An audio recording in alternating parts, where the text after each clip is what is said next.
अति जलद व अचूक बातम्यांसाठी पाहत रहा महामीडिया 24 सदैव तत्पर.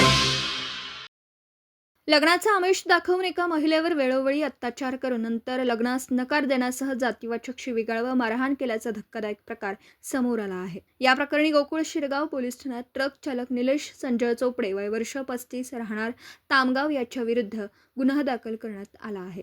फिर्यादी महिला एका हॉस्पिटलमध्ये कामाला आहे. आरोपी निलेश याने त्याची आई आजारी असल्याचं सांगून महिलेशी ओळख वाढवली होती. दोघेही पूर्वी एकाच परिसरात राहत असल्याने त्यांची एकमेकांशी ओळख होती.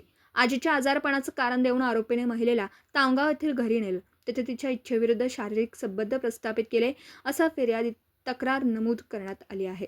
या प्रकाराबाबत पोलिसांमध्ये तक्रार करू नये यासाठी आरोपीने महिलेला तुझ्याशी लग्न करतो असं आश्वासन दिलं. या आमिषापोटी त्याने वेळोवेळी महिलेचा गैरफायदा घेतला.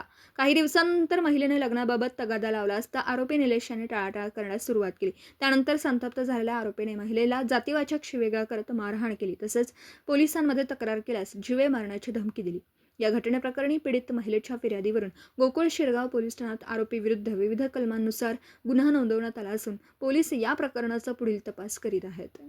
तर मग चला सबस्क्राईब करायला विसरू नका महामीडिया 24 न्यूज चॅनलला. महामीडिया 24 सदैव तत्पर.